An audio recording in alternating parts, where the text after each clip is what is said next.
All right. Well, first of all, congratulations on the film. It's so beautiful. Thank you so much. I That's so want nice. to, yeah, of course. I want to know why a whale. Like when you were coming up with this story, what was it about a whale that made you think, okay, that's the perfect animal to use? Well, about 15 years ago, because that's how long animation films take to make, I saw a documentary about humpback whales and that they can sing. And I didn't know that before, and that they even have singers, like they have a role for singers in their tribes. And these singers even have their own songs and specific songs, and they sing together, and then one singer learns from the other and changes their song. And I'm like, guys, why has nobody made a movie about this? And more precisely, why hasn't Disney made a movie about this yet? And like throughout the whole development process, I kept like waiting for that day when Pixar announces their humpback whale movie. And I'm like, it hasn't happened. I'm so glad. So pretty early on, we were like announcing the movie, like, hey, we're making a whale movie. So to kind of tell Deter people them. this is us, this is ours, don't take it away. So yeah. No, I but love I mean, that. I was like, I have to make a movie about this. This is too good.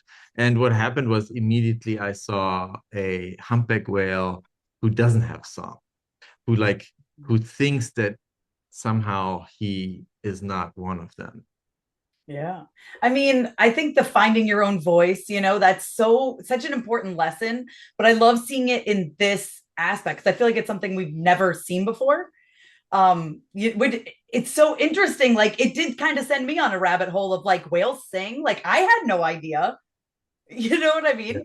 So yeah, what do you yeah. hope that like especially younger audiences and kids like really take from this? Because this feels like something my girls are teenagers, but I still feel like they can really learn from this. I mean, that would be amazing if teenagers love this film, because that's what we want, right? Mm-hmm. No, it's I think I was making the movie at a time when I was kind of feeling insecure about myself, and I always use my films as some sort of therapy. So in that sense, I was like, maybe I should talk about, speaking up and raising your voice even when you're afraid, and like showing up, asking friends for help, working together to solve a hard problem. And I think Yeah. all these kinds of themes are in there, and ocean protection, and just getting to know all these unbelievable creatures. Absolutely. I love the ocean and I love animation that can capture that because it's hard to do Yeah, water and ocean. Like it's not easy by any means, yeah, yeah. which I'm sure you've learned. So our whole production was like riddled with not literal water but digital water, and it's like I made a bird film before, and people said never make birds and feathers again because that's so hard to do. And now everybody's like, don't make another whale movie. Of course, I'm making another one, but I'm like, it's there is so much like water has like all these water effects, and we call them God rays because these kind of light shafts in the water, and the caustics, the reflections on the surface. Yeah, it's been crazy. But yeah, it's been fun to make. Totally. But it looks beautiful. So you nailed Thank, it. So all that hard thank. work was worth it. Yeah, we were going for like a very naturalistic ocean. So kind of like, Finding Nemo. Yeah. We were like, let's keep the ocean as beautiful as it is and not really change much. So that's what we're going for. Yeah. What would you say was your biggest challenge animation wise? The water or Well, VFX, I mean, like the visual effects for sure. Like this is an animated movie, but even for animation, we had like an unbelievable amount of visual effects. Like over, I think 50% of the movie, there's like magic, there's water, yeah. there's all these like little creatures, swarm effects, huge swarms of little tiny creatures. I would say one of the biggest challenges was that we have what is 16 meters in feet? I don't actually know. I have Uh, no idea. Don't ask me. That is not my forte. 16 meters is like, let's say, I think 32 feet. And like a whale of that size to put that in the same frame with like a seahorse that's Yeah. like a couple inches long. So to have these kinds of huge perspective shifts and scale differences were quite insane and quite the challenge. Our storyboarders were like at the beginning, how are we going to do this? Like, we can't, there's no way to get all of this into one frame and not like make the like not disappear the seahorse. So Right. that was really one of the biggest challenges for sure. And I think for me also, I should say, I really wanted the animators to give the animals like some real identity, like animal identity, and Mhm. not make them like any stylized creature. So they had to do a lot of whale and ocean marine research before they started their animation. Yeah, I was going to say, I know a lot of times there are like a lot of research, and I can imagine with so many creatures that you included here, and there had to have been a lot of like, were there any like field trips, or was it really like everyone researching on their own? No, I mean, I think I really wanted a field trip, but the producer was like, no, no, Oh we're, no. we're not gonna send the whole animation team to the ocean and do like a snorkeling trip. Even though I was like, can I go to Tonga and do a snorkeling trip with some whales? That would be amazing. Oh No, haven't yeah. done it yet. I really want to do it. No, but it's I think what we did was we watched a lot of videos and we just tried to like I kept telling them, don't overdo it. You know, it's all about the believability that this is an orca, that Yeah. this is a jellyfish. If you can do that, then we've done all we need to do. And that's really been the biggest challenge for us. Yeah. Can you talk about finding the cast for this? Like, what was that process like? You mean the voice actors or Yeah, the animals themselves? the voice actors. And then we'll talk about the animals after. Okay.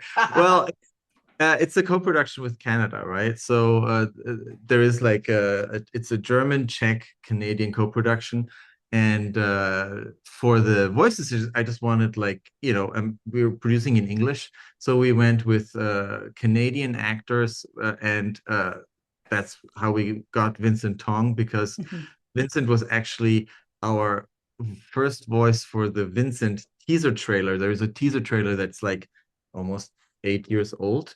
Yeah. And he kind of coincidentally was around in the studio when we needed a voice, and he was perfect. And so I was like, can we have Vincent again? And he said yes. So that Yay. was amazing because he is Vincent, literally speaking, also Vincent. Yeah. And Bruce, honestly, also just kind of fell into our lap because we were like, we need this kind of finicky, remora fish who is also at the same time he can be super like annoying, but at the same time you can't hate him because he's so lovable. So Bruce Dinsmore was perfect for that. And then Jenna kind of in her casting voice casting reel, she kind of did this orca voice really really well. And for I think for the seahorse aura, I wanted like a really kind of androgynous androgynistic, I don't know the English word, voice. And that and I had like I was watching RuPaul's Drag Race Canada at that time, and Priyanka won. And so we were like, maybe we can just ask, and we just knocked on doors, and it worked out well. That's so perfect. I love when you get the people you want because it's Yeah. got to be stressful trying to bring the cast in. I can't imagine. It is. It is Yeah. because you want to work with people who can really embody the character. They don't see anything. People Right. forget when they do the voice recording, they speak into blackness. There is no image when they do these recordings. So it's all coming from their acting and from their voice and from their heart. So you really want to get the best voice actors you can. Absolutely. And then can you talk about, obviously you knew you had a whale. You knew that was the center of the story, but then deciding what the other little characters would be that you would include. So very simple actually. I just watched Finding Nemo and then Finding Dory, and I was like, what animal is not in any of these films? So it's because I did not want to get into any problem where anybody would point fingers and say this is a Finding Nemo ripoff. or anything. I mean, we didn't fully manage to fulfill that, but mostly it's original animals. Yeah, it's hard. I mean, there's only so many, really, you know, But but there are a lot in the ocean. Like there's a lot of stuff you can play with there.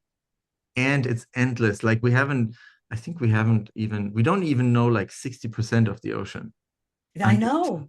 even now. So there's so much more to explore and to dive into, literally.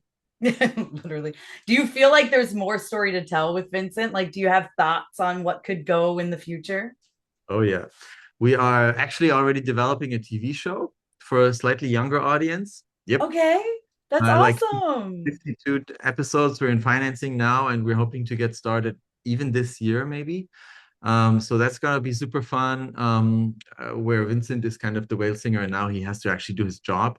And then, yeah, and then I just finished my second draft of the screenplay for the sequel, for the feature film Wow. sequel. And I can't say much yet, but Vincent is kind of facing a challenge as the lone whale singer, where he needs Mhm. more than one whale singer. Okay. No, I love Vincent. I fell in love with him like instantly, and I think everyone will. But what do you think it is about him that just makes him the perfect lead character? Like people can relate to him, connect to him, and actually root for him. Oh, that's so nice of you. Thank you. I think Vincent is just insecure and overwhelmed, and aren't Yeah. all, aren't we all right now? It's like it's I feel like what he does is he admits that he is in over his head, and I think that also makes you connect. Like he is open about his vulnerability and about his inability in a way, and but at the same time very open to growing out of it and learning, and he's not resisting the call for too long in the movie before he gets on his journey. So I think that's what people connect with. And I've seen a lot of audiences, like I've been traveling to festivals like internationally by now, and in whatever language I'm watching it, there's always going to be some children or some parents who are crying, or they're Yeah. like hugging me afterwards, like strangers. They're like, "Oh, come here, thank you." And I never cry at animation, and you made me cry. So it feels like I'm very grateful that it seems to be connecting with audiences. So that's super nice. That's got to be great for you to be able to witness that because sometimes, you're not there to see what the actual reaction is for the audience. You know what I do? I actually, when I watch the movie, I turn around. So my movie Okay. is watching the faces. So I'm watching like this. And it's just the best thing, because that's what you made the film for. Like that's why you worked 10 years, in my case 15 years, to Wow. get this made. Yeah, you're like, I've already seen the movie. I know what that looks like. I want to watch these people. Every, I know every pixel of this movie. Yeah. Yeah. No, but what I love about it, like you said, you mentioned parents too. And I feel like, again, younger audiences can absolutely take stuff away from this, but I feel like adults can too. Like, and I think that's really important. So, how important for you was it to make a movie that all different age groups could relate to? It's tricky. That's really a tough one, because immediately when you say animation, people go kids movie, and that's their like, it's got to be for kids only. And you kind of want to do a multi-layered thing where you play three-dimensional chess, and you put enough humor and like wink wink to the Yeah. grown-ups. And in my case, I really don't fear like darkness or like sadness in this way, or intensity, because I grew up in the 80s with Disney movies, and Yeah. they kind of, they traumatized me for life. Yes. So I'm basically like, I feel like if you do that, and if you have like real stakes, and there's a challenge that feels really like authentic in a way, parents will go along with the journey and even feel something. So that's Yeah. what we're going to do. And And of I'll, like, there's lots of jokes. There's lots of jokes everywhere, so right. grown-ups can laugh.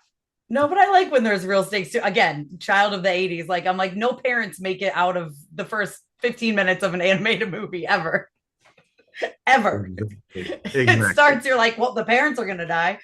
Yeah. Yeah, exactly. Yeah.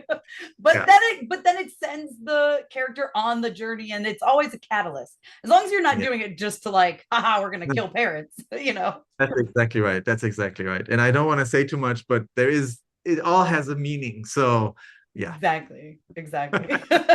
Well, congratulations and thank you so much Thank for your you, Tessa. time. And I can't wait for everyone to get to see this movie. Oh my And I God. can't wait for the show and the sequel. I'm so Yeah. in. It's all coming. It's all coming. See you. Awesome.